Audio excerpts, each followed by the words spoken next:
Have you ever walked into a room and forgotten why, or struggled to find a word that used to come easily? Many people call this cognitive decline. But here's the good news. Much of what feels like cognitive decline is actually reversible. Studies show that even in our late 40s, cognitive performance can dip.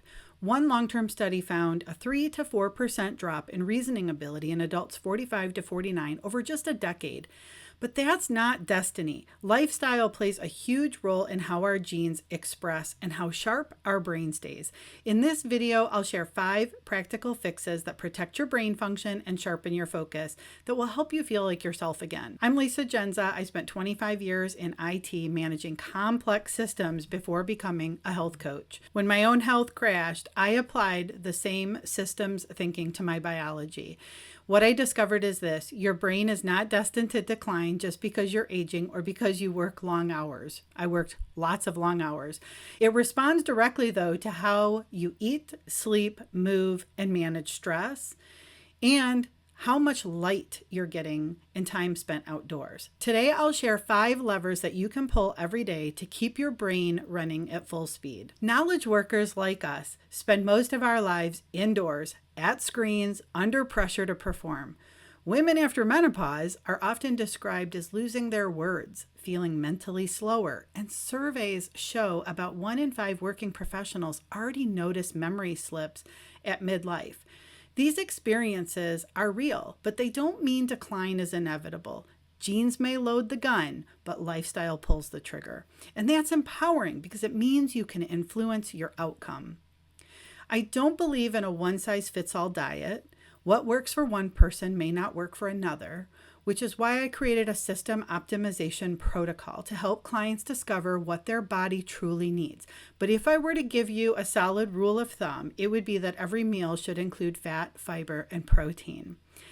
We can avoid the processed carbohydrates. When past clients have optimized their diet, the results were striking. They reported brain fog lifting, sharper recall, and even a new sense of clarity. Nutrition science backs this up. Food is more than calories. It's information. When you feed your brain the right signals, it rewards you with focus and clarity. We also need to talk about sleep. Now, maybe you don't work swing shift the way I used to, doing network maintenance in the middle of the night, but sleep isn't just rest, it's maintenance, it's recovery. While you sleep, your brain clears waste and it consolidates memory. If you cut corners on sleep, you cut corners on cognition.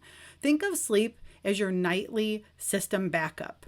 Skip it and your files, your memories, may get corrupted. So some quick tips. Keep a consistent bedtime. 10 p.m. to 6 a.m. is the ideal time.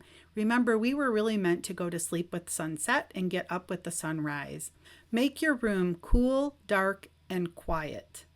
Cut caffeine by the middle of the afternoon and avoid heavy meals or late night snacking. Now, some people do need a little bit of protein before they go to bed, but that's something that we dial in if we see that you have blood sugar drops in the middle of the night. If you do have sleep disruptions in the middle of the night, that could be the culprit. All right, now let's talk about stress management, which is way easier said than done. Stress chemistry directly impacts memory and focus. High cortisol over time actually shrinks the hippocampus, the part of the brain responsible for recall.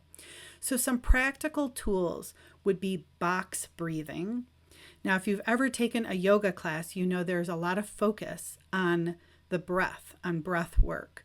There are a number of different breathing techniques. Box breathing is the simplest one to remember.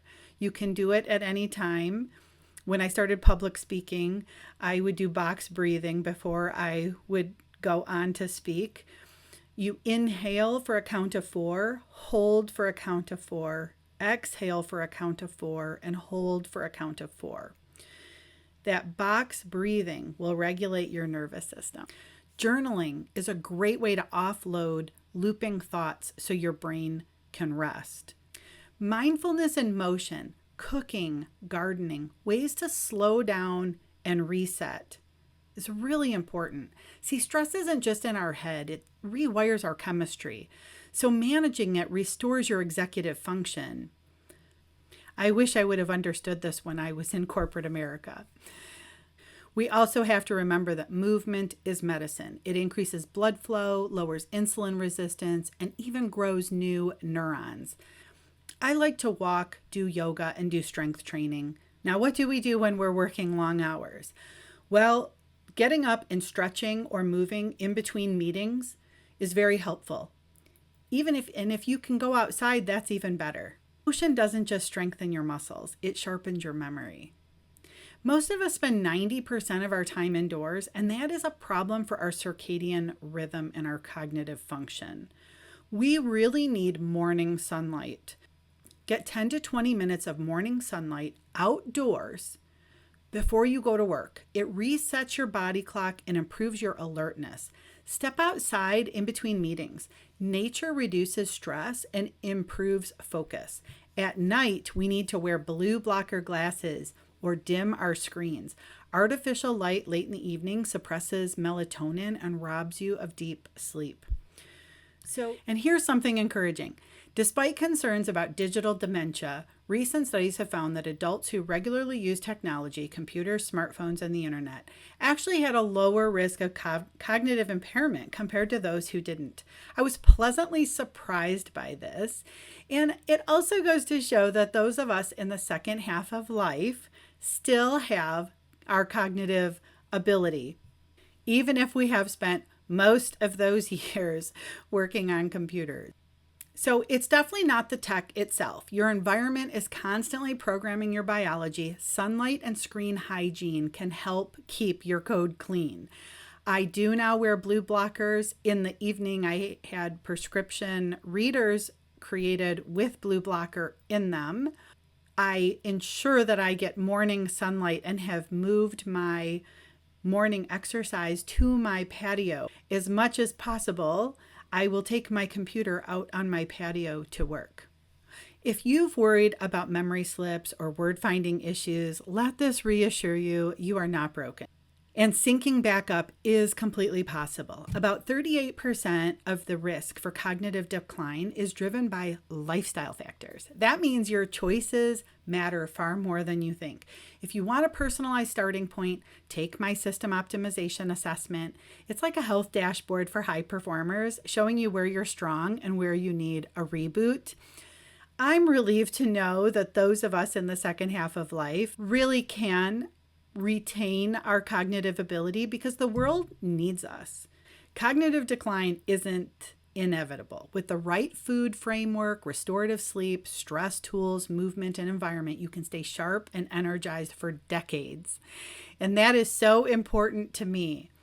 I want to stay sharp for decades. I'm sure you want to stay sharp for decades, and the world needs us. We don't want to lose history and lose the valuable experience and knowledge that those of us at midlife have to contribute.